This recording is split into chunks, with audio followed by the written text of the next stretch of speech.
안녕하십니까. 저는 소개받은 연세대학교 세브란스 병원 외과 교실 현재는 대장학문외과에서 일하고 있는 이용준이라고 합니다. 제가 오늘 말씀드릴 내용은 이제 휴먼 캔서에서 CD8 T셀의 클론형 분석을 통해서 안티튜머 이뮤 리스폰스를 측정하는 법에 대한 내용을 좀 발표하겠습니다.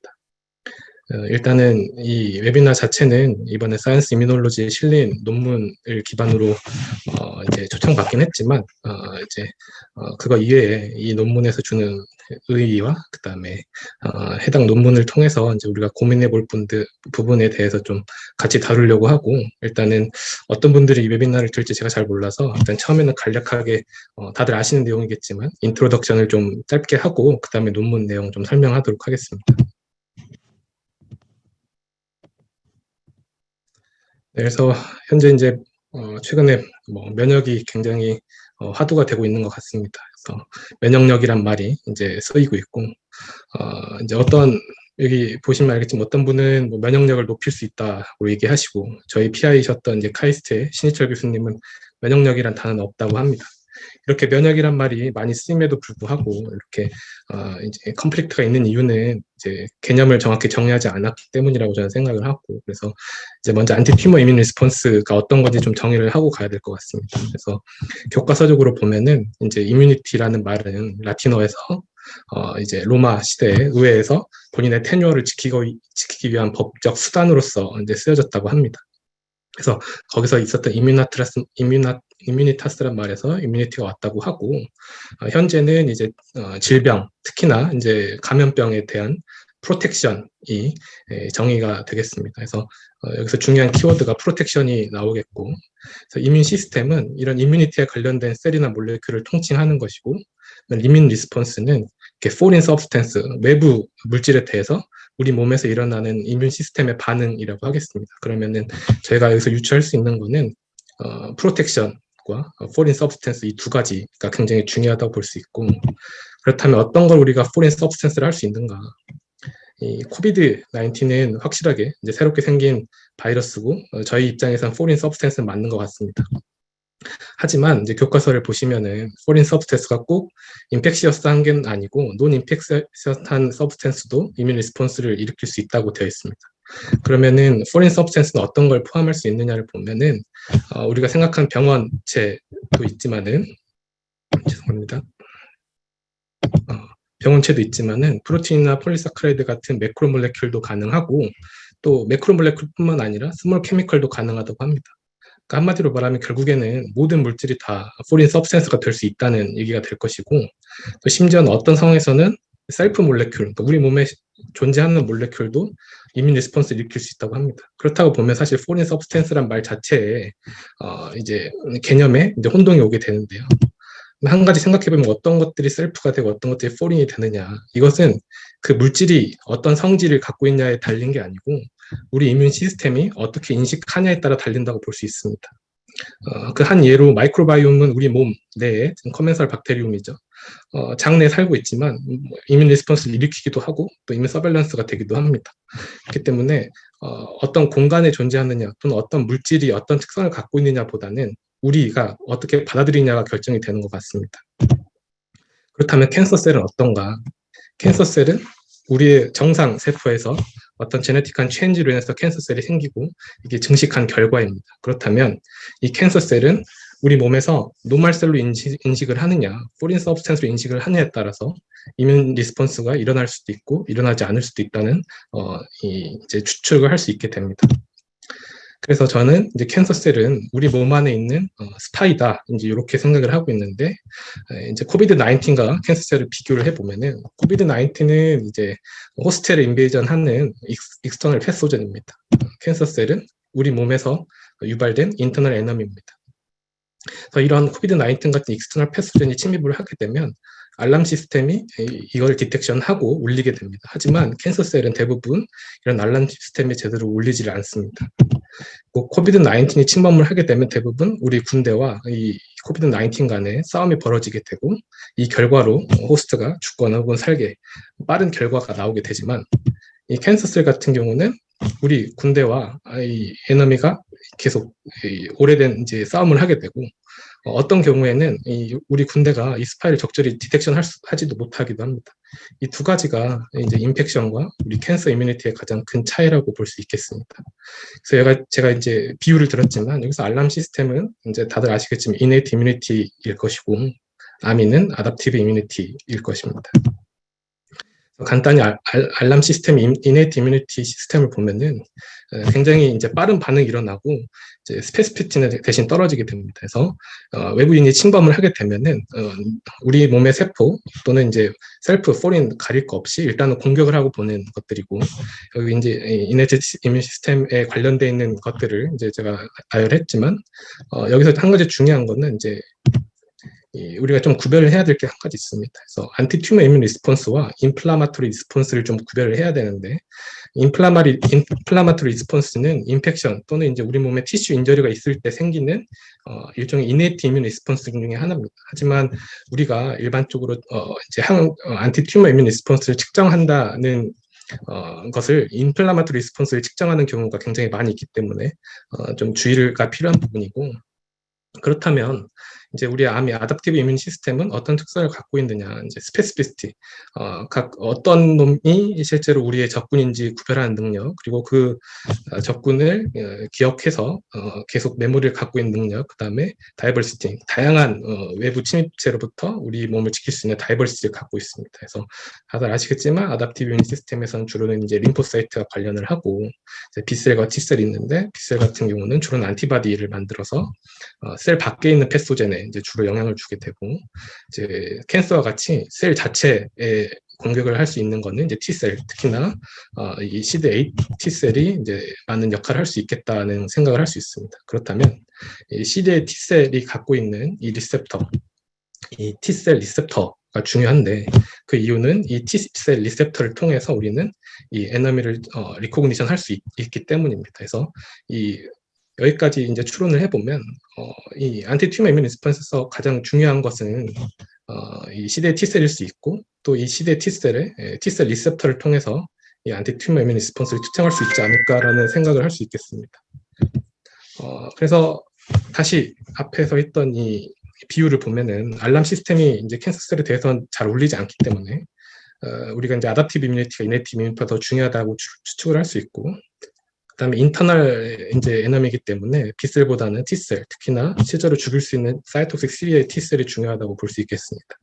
그리고 이렇게 이 전장에서 이제 오랜 싸움이 벌어지게 되고, 그다음에 어떤 군인들은 이 스파이를 디텍션하지 못하는 상황에서 보통은 저희 의사들이나 아니면 이제 우리 연구자들은 이런 전쟁에 개입을 하게 됩니다. 그렇다면 이 두 가지 상황으로 나누어서 어떤 일이 벌어지는가를 좀 보면은, 먼저 우리 군과 적군이 이제 오래된 싸움을 펼치게 되면은 다들 아시겠지만 이제 이그조스천, 탈진이 벌어지게 됩니다. 그래서 이제 인펙션이나 백시네이션처럼 이 외부 침입자가 빨리 안티젠이 제거가 되게 되면은 우리 군인들이 이제 빨리 퇴직을 하고 예비군이 돼서 메모리셀이 되게 되는데, 이제 크로닉 인펙션, 계속되는 인펙션이 지속되거나 이제 캔서와 같은 경우에는 이 외부 침입체가 이제 클리어런스가 되지 않기 때문에 계속 싸움이 이루어지게 되고, 결국에는 이 군인들이 이그조스천, 탈진이 일어나게 됩니다. 그래서 이게 T셀 이그조스천이고, 이런 이그조스천 T셀의 특성을 봤더니 이제 이뮨 체크 포인트,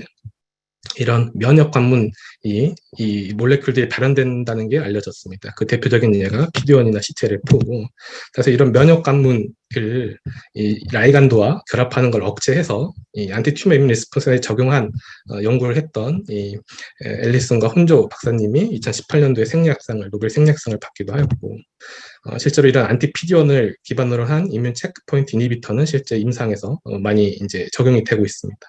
그래서 계속된 연구로 한 가지 알려지게 된 거는, 이 타겟이 이 PD-1을 발현하는 세포, 그러니까 이그조스천 셀 다가 이런 모든 PD-1 발현한 이그조스천 셀이 다 이런 이뮨 체크포인트에 반응을 하는 건 아니고, 그 중에서도 스템 라이칸, 조금 더 덜 이그조스천 된 파퓰레이션이 실제로 이런 안티-PD-1이나 안티-PD-L 인히비터에 이 반응을 하는 세포라고 알려져 있고, 이런 세포들을 리인비고레이션, 기능을 활성화시키는 게 이런 해당 약제의 기전이 되겠습니다.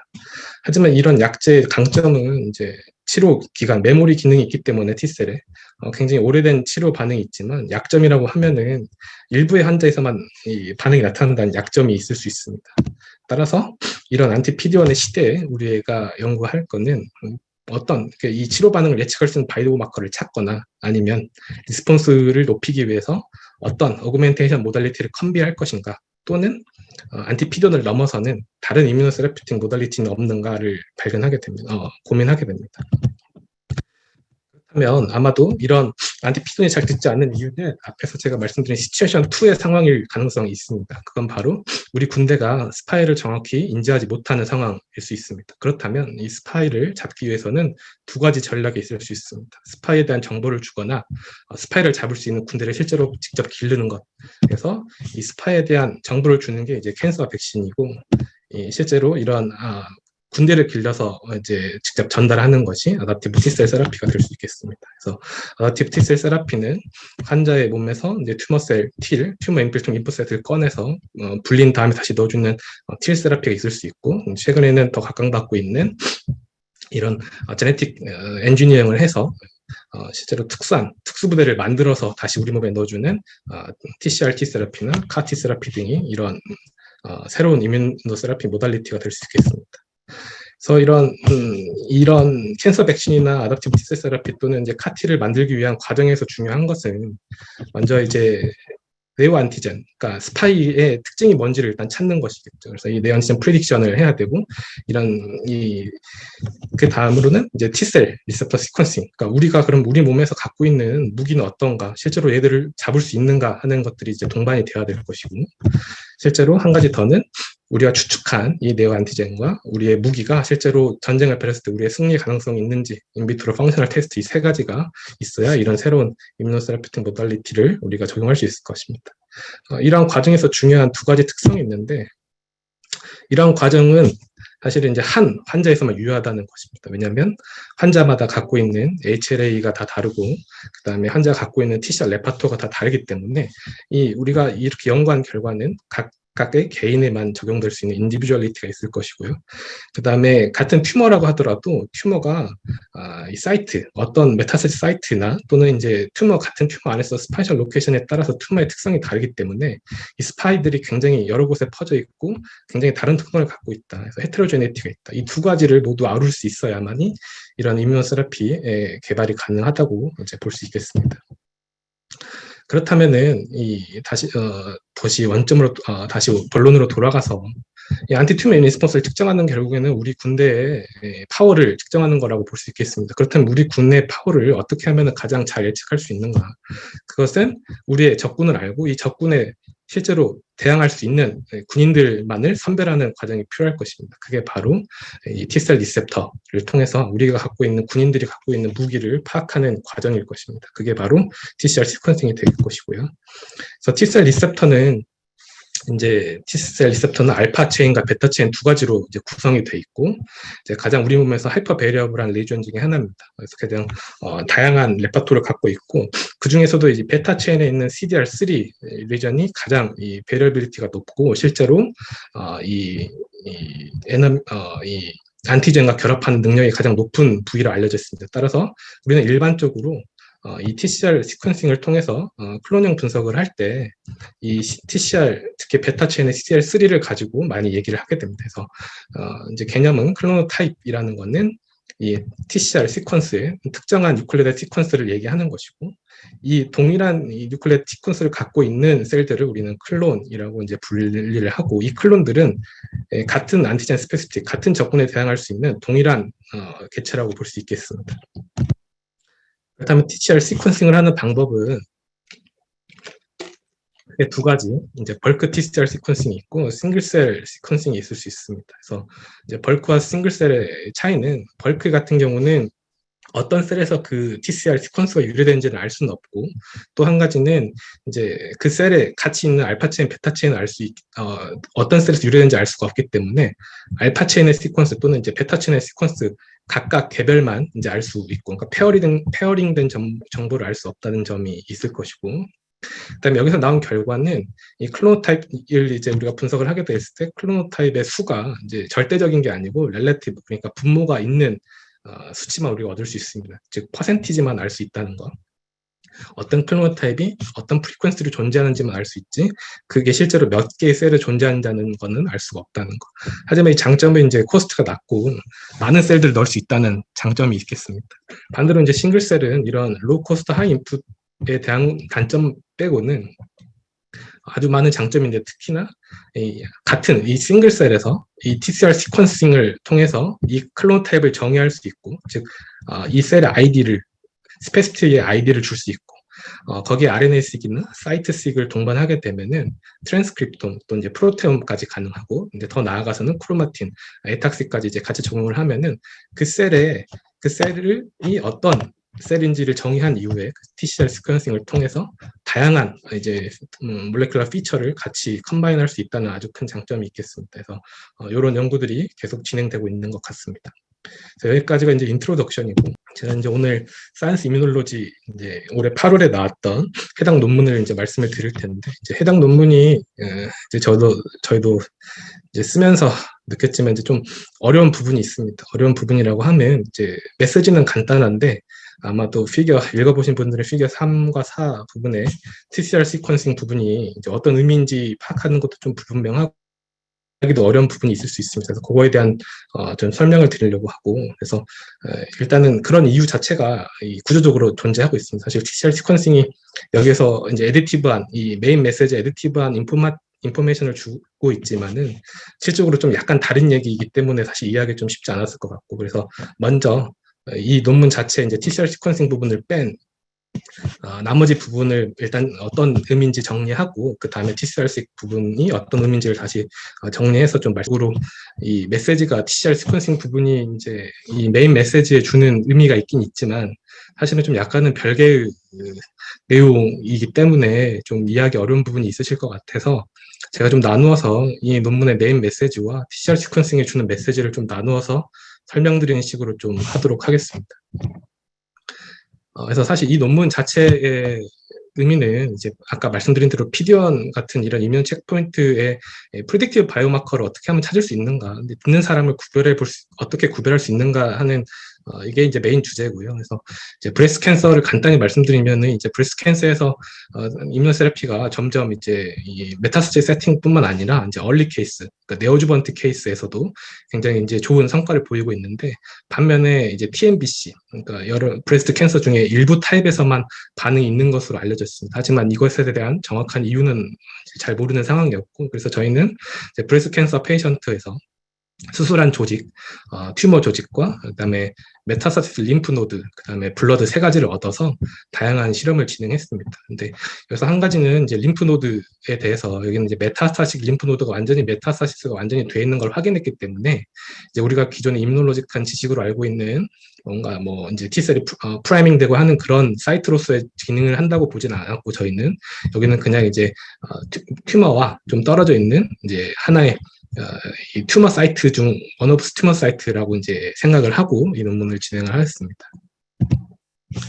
그래서 이제 저희가 발견한 거는, 이제 그 전까지 브레스트 캔서나 이제 다른 캔서에서 CD103을 발현하는 이제 티슈 레지던트 메모리 셀이라고 하는 TRM 셀이 이제 안티 튜머 이뮤 리스폰스에 중요하다고 얘기를 했었는데, 저희가 얘기하는 거는 그 안에서도 특히나 39를 발현하는 CD39 파지티브 TRM 셀이 더 중요할 수 있겠다를 얘기한 거고, 그 근거로서 얘기했던 것들이 이제 CMV나 이제 플루 같이 바이러스 스페시픽한 T셀을 이제 덱스트라머나 멀티머 같은 테크닉으로 그 셀들만 이제 아이덴티피케이션 했을 때, 이런 셀들도 사실은 이제 TRM 피노타입이 보이더라. 그래서 TRM 피노타입만으로는 튜머 스페시픽한 애들을 골라낼 수 없겠다. 하지만 이런 39를 같이 컴바인을 해서 하니까 이런 NI에서 온 튜머 어소시에이트 안티젠 스페시픽한 T셀이 아이덴티피케이션 되더라.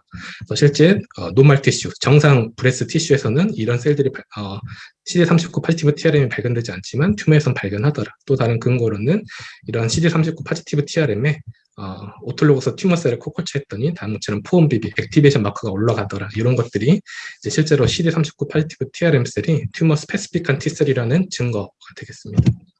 또 한 가지는 그럼 CD39 TRM 셀의 펑션은 어떻냐고 봤더니 이제 RNA 벌크 RNA식에서 이런 이그조스천 몰레큘들이 CD39 파지티브 TRM에서만 특징적으로 올라가 있고 이제 이그조스천의 마스터 레귤레이터라고 알려져 있는 트랜스크립션 팩터인 톡스 몰레큘도 39 파지티브 TRM에서만 올라가 있고 실제 펑션도 이제 자극을 줬을 때 사이토카닌 내일 능력이 CD39 파지티브 TRM에서만 떨어져 있더라. 실제 기능적으로 이그조션 돼 있더라.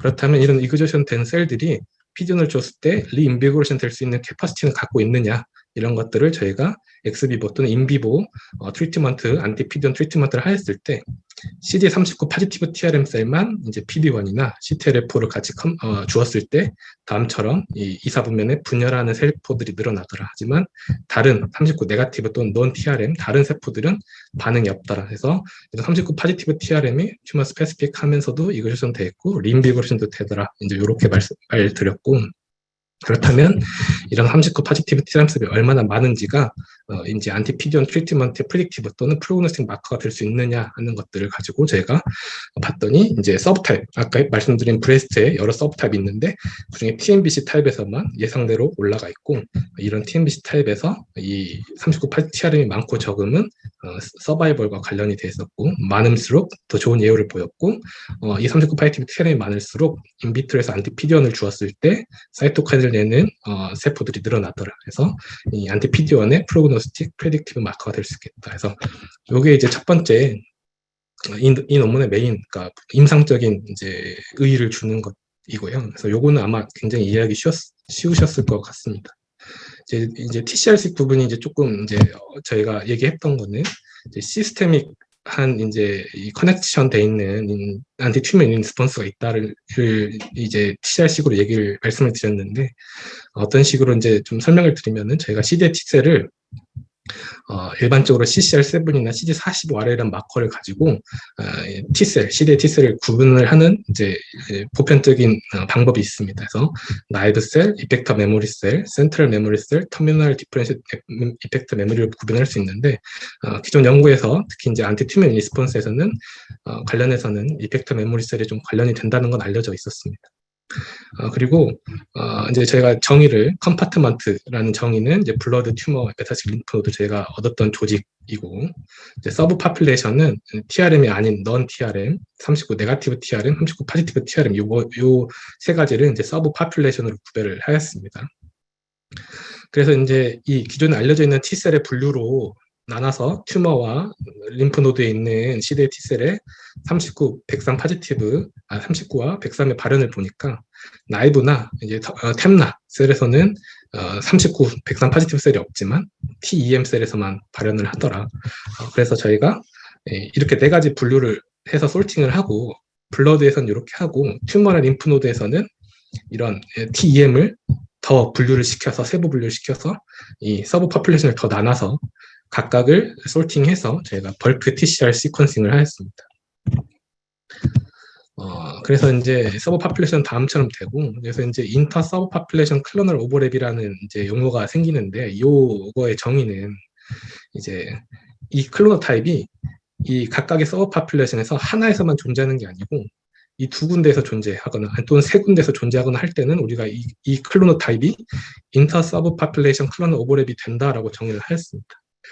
그래서 이 튜머에 있는 이제 39 파지티브 TRM 클로노타입만 낳고 보면은 얘는 당연히 이제 39 파지티브 TRM에는 존재를 할 거고 39 네가티브 TRM에도 존재할 수도 있고 논 TRM에도 존재할 수도 있고 이게 이제 이렇게 표시가 되어 있고 만약에 39 파지티브 TRM 클로노타입이 39 네가티브 TRM에도 존재를 하고 논 TRM에도 존재를 하면 이제 빨간색 이렇게 표시를 한 겁니다. 그래서 이 그래프 자체는 이제 각각의 클로노타입을 이 빈도가 높은 순부터 낮은 순으로 이렇게 쭉 나열을 합니다. 나열을 했을 때, 요 X축의 거리는 실제 이제 100%라고 했을 때, 이 클로노타입이 전체 레파토에서 몇 프로를 차지하느냐. 그래서 이 첫 번째 보이는 이 41번 환자의 이 클로노타입은 20%를 차지하는 클로노타입인 겁니다. 그럼 이 클로노타입이 인터 서브 파퓰레이션 클로너 오버랩이 어떻게 되느냐. 회색이니까 보면은 오버랩이 안 된다. 그러니까 얘는 39 파지티브 TRM 셀에서만 관찰이 되고 39 네거티브나 non TRM에서는 관찰이 되지 않는 것. 이 두 번째 클로노타입은 39 파지티브 TRM에도 관찰이 되고 네거티브 non TRM에도 다 관찰이 되는 클로노타입에서 이렇게 해석을 하시면 되고, 오른쪽에 있는 거는 옆에는 빈도로 했다면 이거는 그냥 각각 하나를 수로 해가지고 실제로 이렇게 오버랩이 되는 클로노타입 수가 몇 퍼센트가 되냐라고 보는 거고요. 그래서 오른쪽을 놓고 보시면 많게나 50% 이상이 인터 서브 파퓰레이션 클로널 오버랩이 된다라고 볼 수 있겠습니다. 그럼 이제 인터 서브 파퓰레이션 클로널 오버랩이 된다는 의미는 뭐냐? 39 파이티브 TRM 셀이 클로널리 디스팅트, 그러니까 클로널리 하게 디스팅트 하지 않고 다른 셀들과도 오버랩이 된다는 의미를 하게 되고, 반대로 이 클로노타입을 기준으로 놓고 보면은 하나의 클로노타입이 하나의 피노타입에 국한되는 게 아니고 다양한 피노타입을 띌 수 있겠다라는 얘기가 될 수 있고요. 그렇다면 그 의미는 뭐가 되겠느냐? 다양한 피노타입을 띠고 있다는 말은 곧 그 T셀이 어떤 디퍼렌시얼 프로세스를 거치고 있다라는 말이 될 수 있겠습니다. 그래서 저는 이 현상을 가지고 유추한 게 이 튜머나 림프노드에서 실제로 어떤 온고잉 디퍼렌시에이션 프로세스가 진행이 되고 있겠구나를 이제 예측한 것이고요. 이거는 이제 같은 컴파트먼트 내에서 이제 분석을 한 것이고, 이번에는 서로 다른 컴파트먼트끼리 블러드, 튜머, 림프노드끼리 어떻게 오버랩이 되는지를 놓고 보면은 이거는 전체 클로노타입 가지고 한 결과고, 물론 오버랩이 되지 않는 클로노타입도 많이 있지만 튜머나 림프노드, 블러드 사이에 오버랩이 되는 클로노타입들이 이제 많이 존재를 하게 됩니다. 그래서 39 파지티브 TRM, 우리가 관심 있는 39 파지티브 TRM 클로노타입만 가지고 보면은 림프노드나 튜머에서 모두 39 파지티브 TRM에서 관찰됐던 클로노타입은 블러드에서도 이 관찰이 되고, 그러니까 이 포션이 이제 블러드에서 관찰이 된 포션이고 실제 탑 100, 그러니까 아주 라지 클로노타입으로도 존재를 하더라. 하지만 이 한쪽 림프노드에만 존재하거나 튜머에만 존재하는 것은 양쪽에 존재하는 것에 비해서 블러드에서 관찰된 비율이 낮더라. 즉 어떤 클로노타입이 굉장히 시스테믹하게 클로널 커넥션이 돼 있다. 그걸 말씀드리는 거고, 그래서 이런 39 파지티브 TRM이라는 피노타입을 가진 셀들이 티슈, 림프노드나 튜머에서만 이제 관찰이 되지만 이 클로노타입이 컴파트먼탈라이제이션 된 건 아니고 이 림프노드나 블러드에서 관찰이 되기 때문에 이런 클로노타입은 실제 시스테믹하게 커넥션 돼 있다. 그래서 이제 이런 39 파지티브 TRM 셀이 안티튜머 이뮨 리스폰스에 중요하다고 제가 말씀을 드렸기 때문에 실제로 이 안티튜머 이뮨 리스폰스가 이 시스테믹하게도 커넥션 돼 있다라는 이제 유추를 할 수 있겠죠. 이렇게 된 거고, 한 가지 더 유추를 해보면 블러드에 있는 TEM 셀은 대부분 39 파지티브 TRM 셀이 존재를 하지 않습니다. 대부분 non TRM 셀, 39 네거티브 103 네거티브 셀로 존재를 하고 아주 일부가 39 네거티브 103 파지티브 셀로 발견이 되는데, 이렇게 커넥션이 많이 돼 있다고 한다면, 그렇다면 우리는 어떤 추측을 할 수 있냐면 이 블러드에서 non TRM으로 존재하던 것이 튜머로 가서 39 파지티브 TRM으로 디퍼렌션을 하는 건 아닌가라는 유추를 할 수 있게 되고, 그래서 저희가 유추를 하기 위해서 이번에는 아까 말씀드린 39 파지티브 TRM을 인터 서큘레이션 오버랩이 있는 클로노타입과 있지 않은 클로노타입으로 구별을 합니다. 그래서 이 오버랩이 있는 클로노타입은 디퍼렌시에이팅 하는 클로노타입일 것이다.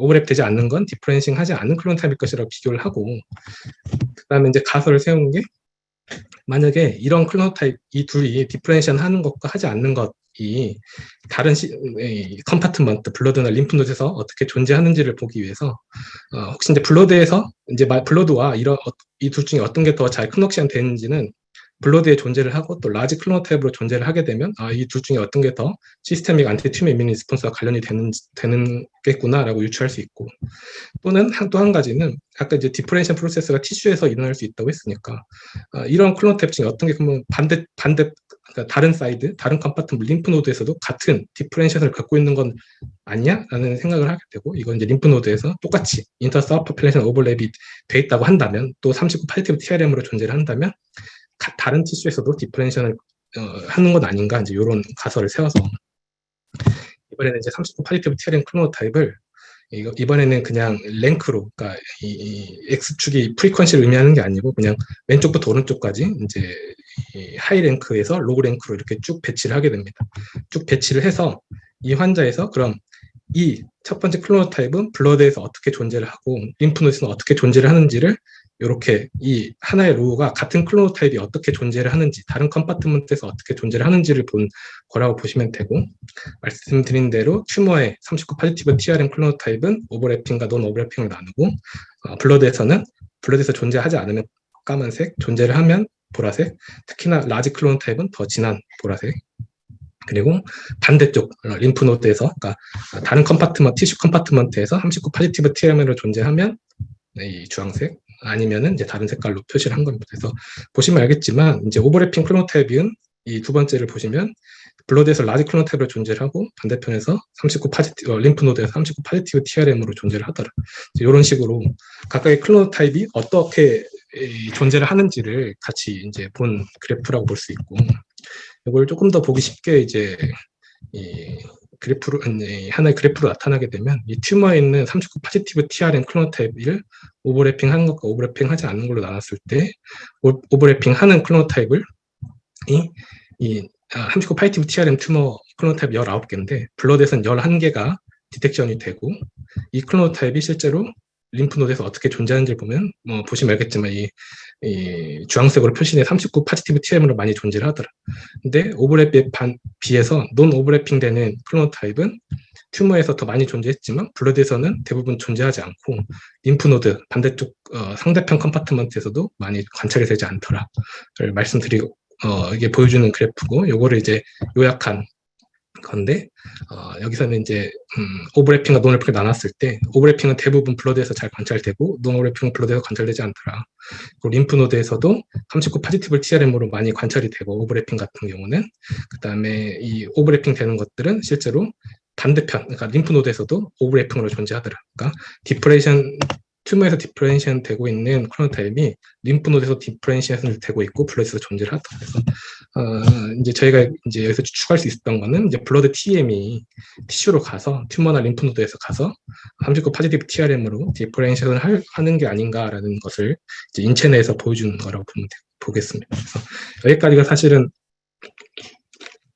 논문에서 얘기하는 클로노타입에 대한 분석을 정리한 거고, 근데 제가 이제 강조하진 않았지만 에비던스가 약해서 또 한 가지 의미를 저희가 여기서 부여한 거는, 이제 카티나 이런 이제 새로운 이뮤노세라피가 이제 각광을 받고 있지만 레지스턴스 메커니즘이 있습니다. 그게 바로 이제 크게는 이제 안티젠 이스케이프, 그러니까 실제로 이 튜머가 이스케이프 하는 것도 있고, 또 한 가지는 실제로 이제 카티를 넣어봐서 이제 이그조슨 되지 않은 셀을 넣었는데 막상 인체 내에 넣으니까 이그조슨이 된다는 겁니다. 그러니까 이게 이그조슨 되는, 어떻게 보면 추론할 수 있는 게 이그조슨 되는 클로노타입이 혹시 정해져 있는 건 아닌가, 그 프로그램에 더 빠지는 이 클로노타입이 있지 않을까. 또 반대로 얘기하면 좀 더 이그조스천으로 넣어줬을 때 빠지지 않는 클로노타입을 우리가 발굴해야 되는 거 아닌가 하는 생각을 할 수 있고, 그래서 한 가지 이제 가설은, 이제 저희가 이제 캔서 이뮤니티 사이클이 인프노드, 블러드, 튜머로 이어진다고 했을 때 이제 A라는 클론이 있고 B라는 클론이 있다고 보면은, A라는 클론은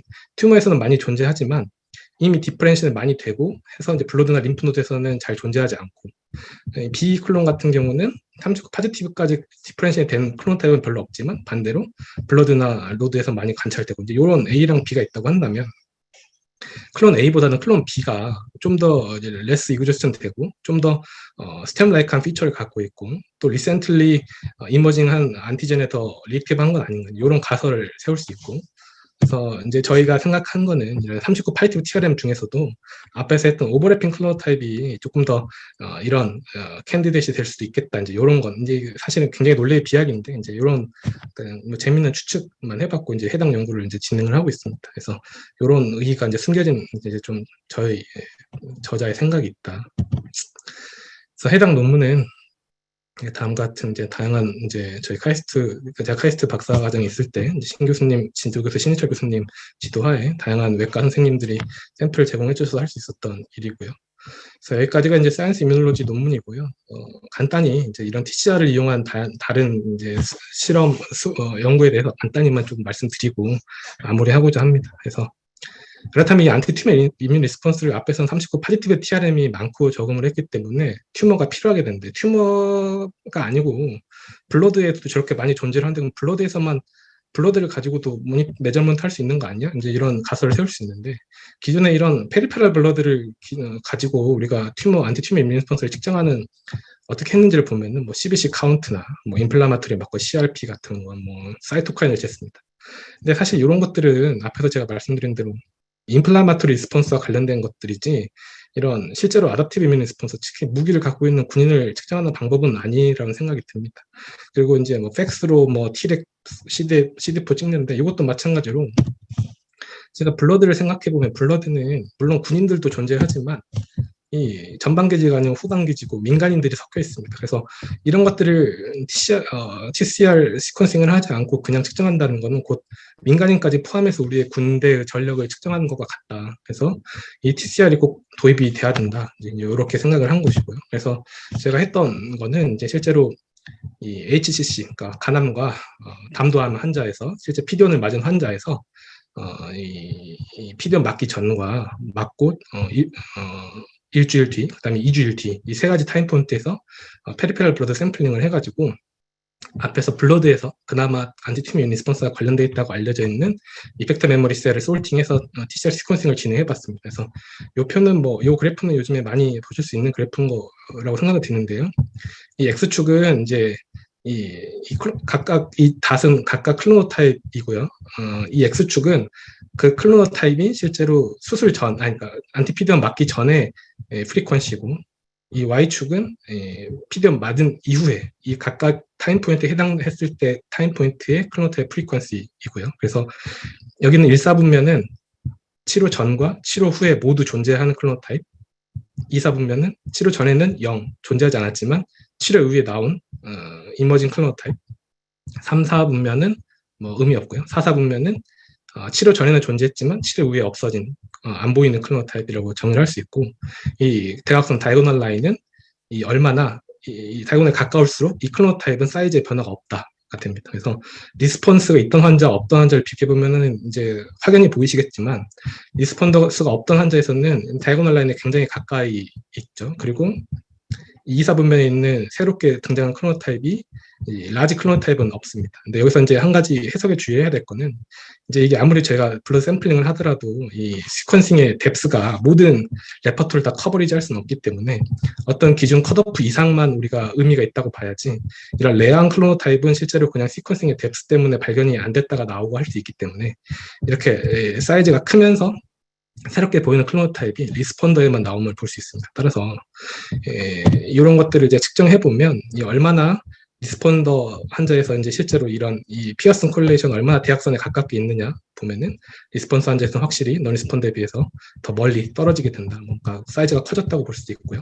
그다음에 새롭게 자라는 것도 볼 수 있고요. 그래서 이런 것들 해서 이제 지표로 봤을 때 굉장히 예측이 좋더라. 이런 것들이 이제 TCR-seq을 이용했을 때 이제 물론 이제 이거에 한계는 있습니다. 이게 제가 이 각각 클로노타입이 실제 안티튜머에 스페시피가 있는지까지 검증하지 않았기 때문에, 하지만 이런 패턴으로 놓고 보더라도 이 기존에 알려져 있는 다른 이제 메저먼트 측정 방법보다 훨씬 더 좋을 수 있겠다. 근데 이제 이건 안티피디오는 사실은 이제 이뮤노세라피고, 그럼 혹시 이뮤노세라피가 아닌 모달리티에서 이런 게 일어날 수 있는가? 예를 들면 케모세라피나 라디오세라피가 이 이뮨 모듈레이션 액티비티가 있다. 특히 안티튜머 리스폰스를 일으킬 수 있다라는 가설, 그러니까 아직 인체내에서 증명은 안 됐지만 그런 생각들을 많이 갖고 있습니다. 그렇다면 실제로 이런 식으로 해서 이런 케모에 의한 안티튜머 이뮨 리스폰스가 일어남을 측정할 수 있는가? 그래서 우리가 이제 브레스트 캔서에서 수술 전에 케모세라피를 받는 환자를 대상으로 케모세라피 전과 도중, 그 다음에 케모가 끝난 이후에 페리페럴 블러드 샘플링해서 똑같이 TMC를 벨크 TCR 시퀀싱을 해보면 이제 PCR은 이제 케모 리스폰스가 좋았던 환자, 논 PCR은 케모 리스폰스가 좋지 않았던 환자인데 케모세라피 도중에는 이제 다이고널 라인에 많이 따라감을 볼 수 있죠. 클로노타입이. 근데 케모가 끝난 이후에는 이 새롭게 등장하는 노블 클로노타입, 다이고널 라인은 큰 차이는 없는 것 같고 노블 클로노타입이 이제 이렇게 등장을 하게 됩니다. 특히 리스폰스 있는 환자에서. 이제 이런 클로노타입들이 저희는 어떻게 생각하냐면 새롭게 케모에 의해서 새롭게 이제 ICD, 그러니까 이뮤노로직 셀 데스에 의해서 새롭게 노출된 안티젠에 의해서 이제 블러드로 이제 나와 있는 이제 이런 클로노타입이지 않을까. 즉 어떤 트리트먼트가 가해졌을 때 이 이 림프노드에서 일어난 이 리스폰스를 블러드에서 적절한 타임 포인트 측정할 수 있지 않을까, 이제 이런 걸로 이제 가능하지 않나 이제 이런 스터디고요. 그래서 이제 이것도 마찬가지로 이제 제가 진행을 하고 있는 이제 다양한 병원 쌤들과 진행을 하는 거고요. 제가 앞에서 싱글셀 얘기를 좀 했는데, 이제 앞에서는 사실 벌크로만 이용한 것이고요. 그럼 싱글셀이 TCR-식과 RNA-식을 같이 할 수 있으니까 싱글셀 시퀀싱을 이용해서 클로노타입 분석뿐만 아니라 그 클로노타입 어떤 변화를 보이는 클로노타입이 어떤 실제로 트랜스크립톰의 변화까지 있는지를 볼 수 있지 않을까, 이제 이런 연구를 간단히 소개를 드리면, 이제 간단히 배경만 설명드리면 이제 HPK1이라는 이제 뭐 새롭게 임mun세라피의 타겟으로 생각되는 모레큘이 있습니다. 그래서 요거에 대한 이니비터를 우리나라의 퍼스트 바이오라는 회사에서 지금 만들고 있고요. 그래서 이 만들어진 이니비터를 가지고 저희는 이제 안티피디원에 아까 말씀드린 제한된 치료 반응을 오그멘테이션 할 수 있는 전략으로서 이 HPK1 이니비터가 가능한지를 보는 논문이고요. 근데 이제 여기서 했던 재밌는 스킨은 이제 저희가 이 T를 가지고 싱글셀 서스펜션을 가지고 거기에 튜머 스페시픽한 자극을 주면서 이 한 이후에 싱글셀과 싱글셀 TCR-식을 같이 하게 됩니다. 저는 이걸 펄튜베이션 싱글셀 RNA-식이라고 부르는데, 왜냐하면 엑스비보로 꺼낸 바로 티슈를 가지고 싱글셀을 하는 게 아니고 어떤 트리트먼트를 가한 다음에 펄튜베이션을 했기 때문에, 그래서 제가 브레스트 캔서에서 환자 2명에서 T를 가지고 CD의 T를만 솔팅한 다음에 튜머 스페시픽 스팀을 주는데, 이 스티뮬레이션은 이제 한 환자에서는 오토로그스 튜머셀 가지고 스팀을 주고요. 한 환자에서는 NIS1, 이 환자에서는 NIS1 스페시픽 한 T셀이 있다는 게 증명이 됐기 때문에 이 환자에서는 NIS1 OLP를 자극으로 주고 96시간 있다가 하베스트를 하고 싱글셀을 보냈습니다. 그래서 하고 그 다음에 이 스팀을 줄 때 제가 HPK1 이니비터나 또는 안티피디원을 같이 트리트먼트를 한 겁니다. 그래서 실제로 보면은 이런 이 튜머 스페시픽한 자극을 주었을 때 이렇게 분열하는 세포들이 있고, 이런 것들이 HPK1 이니비터를 줬을 때 더 많이 분열하더라. 그래서 실제로 스팀이 잘 들어가고 그 다음에 이런 트리트먼트가 이런 효과를 더 높일 수 있겠다는 것까지 증명을 하고, 이제 해당 세포들을 이제 시퀀싱을 해서 이제 클러스팅을 해보면 이제 다음과 같이 클러스팅이 되는데, 그래서 이제 보실 거는 이제 KR67로 올라가는 CD의 T셀.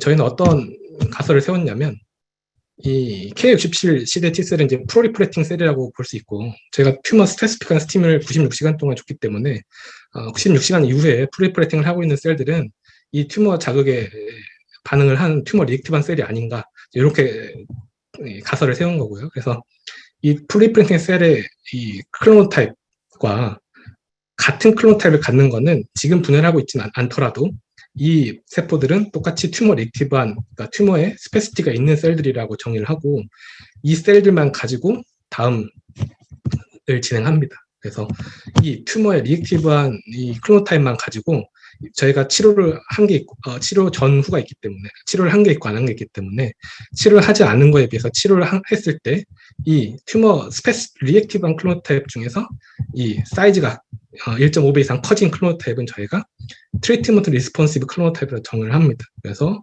다음처럼 아까 이 다이고널 라인에서 이쪽으로 멀어지고 있는 1.5배 이상 멀어진 이런 클로노타입들이 저희가 뭐라고 보면은 이 CMPD HPK 이니비턴 또는 PD1에 의해서 리스폰시브한 클로노타입이라고 정의를 하고, 그러면 이 두 가지의 트리트먼트가 의해서 리스폰시브가 있는 클로노타입이 서로 동일한가를 봤더니 상당히 많이 일치를 하더라. 그리고 그러면 이러한 했던 이 클로노타입이 그럼 어떠한 성질을 가진지를 저희가 이 RNA-식을 같이 했기 때문에 보면은 이 슈도타임을 그려보면은 이렇게 이런 식으로 슈도타임이 그려지고, 이 방향성이 HPK 이니비터 PD1과 비슷하고, 그래서 이 튜머 리액티브한 셀들 중에서 CMPD 트리트먼트 했을 때 이 셀들이 어떤 변화를 겪는지 이제 이렇게 한 것이고, 그래서 요거는 이제 뭐 내용보다는 이제 이런 식의 이 TCR 시퀀싱의 싱글셀에서 어떻게 적용될 수 있는지 한 가지 예시로 이제 제가 보여드린 거고, 제가 이제 이런 TCR 시퀀싱을 기반으로 한 클로노타입이 중심이 되는 다양한 연구를 하고 있다. 이제 그거를 좀 말씀드리고 싶습니다. 그래서 여기까지가 이제 제가 내용이고요. 그다음에 이제 제가 간단히 저희가 외과 의사입니다. 그래서 외과 의사라서 간단히 이제 외과 의사가 연구를 하는 거에 대한 좀 얘기를 간단히만 드리겠습니다. 저희는 연세대학교 외과학교실, 우리나라에서 가장 오래된 재종원부터 시작된 세브란스 병원의 외과학교실에 이제 근무를 하고 있고, 이전에 이제 다들 아시겠지만 손자병법에 이런 말이 있습니다. 그 싸우지 않고 굴복시키는 게 최상이다. 이제 저는 이제 이뮤노 온콜로지 시대에 더 중요한 거는 저는 죽이지 않고 생포하는 게 최상이다. 이제 이렇게 생각을 하고 싶습니다. 그래서 이제 굉장히 많은 치료 모달리티가 나오고 있지만 이 수술과 다른 치료의 차이, 가장 큰 차이가 뭐냐? 죽이는 치료와 살리는 치료입니다. 뭐냐면 얘들은 다 튜머를 일단 죽이는 치료들이고 저희는 튜머를 그대로 온전히 보존해서 바깥으로 꺼내놓는, 분리시키는, 생포하는 치료다. 그리고 이러한 수술은 굉장히 연구하기 어렵지만 그 이유가 사실은 이제 수술 자체가 각각의 환자마다 다르고 환자가 너무 특성이 다르기 때문에 환자에 맞는 치료를 해야 되는 이게 인디비주얼리티, 헤테로제니티. 어떻게 보면 수술은 굉장히 이뮤놀로지랑 닮은 점이 많다. 저는 그렇게 생각하고 있고, 그래서 이런 수술 기반으로 한 이제 면역 연구가 굉장히 장점이 있다고 생각하고 있습니다. 그래서 저는 이제 이런 이뮤노 온콜로지 시대의 수술의 역할은 우리는 이제 스파이를 최대한 많이 잡을 수 있습니다. 그래서 죽이는 게 아니고 최대한 많이 살려서 잡을 수 있습니다. 그리고 저희가 하는 이제 서지컬 온콜로지는 이 잡은 다음에 고문한 겁니다. 가만히 캔서를 죽게 놔두지 않고 그 캔서가 자기가 갖고 있는 모든 정보 스파이가 다 불 때까지 저희는 고문을 하는 것이 외과 의사가 하는 이런 이뮤노 온콜로지 리서치라고 생각을 합니다. 그래서 이런 부분이 혹시 재미있으시면 저희가 랩을 제가 사실 올해부터 이제 병원에 돌아와서 박사 과정을 마치고 이제 아직 랩을 만든 지 몇 개월 되지 않습니다. 그래서 제 랩 이름 자체는 이제 트랜슬레이션 리서치 오브 콜렉터 디지즈. 제가 대장학문 쪽 대장암을 주로 많이 하는데 대장암 측장암 트랜슬레이션 리서치 오브 콜렉터 디지즈 튜머 이뮤놀로지 레버리티. 또 대장암만 하는 건 아니고 튜머 이뮤놀로지 전체를 다 합니다. 그래서 TCR, 엔틸이라고 이제 저희가 하는 연구가 다 담긴 그런 약자인 것 같고요. 저희 랩에 이제 포스닥 임놀로지 박사이신 정재영 박사님이 계시고 또 인포마틱스를 전문으로 하시는 여전히 이제 박사 이제 내년에 되실 박사 선생님 계시고 그다음에 엔지니어 마우스웍을 하시는 분이 계시고 일단 저희가 이제 저희 독자적으로 하는 거는 이뮤노세리 플랫폼, 그러니까 앞에서 했던 엑스비보 플랫폼 말고 생체 내 수술 조직을 이용한 제노그래프트, 휴머나이드 제노그래프트나 이제 튜머 프래그먼트를 이용한 플랫폼을 만들고 앞에서 했던 연구들도 다 진행을 하고 있습니다. 그래서 혹시라도 뭐 저희 연구에 관심 있거나 하신 분들은 다음과 같은 것들 연락 주시면, 그러니까 뭐 꼭 연구실에 지원하지 않으시더라도 궁금한 거 있으시면 이쪽으로 질문을 주시면 감사하겠습니다. 그래서 제 발표는 여기까지고 생각보다 좀 시간이 많이 걸려서 죄송하고요. 네, 질문 받고 혹시 코멘트 있으시면 부탁드리겠습니다.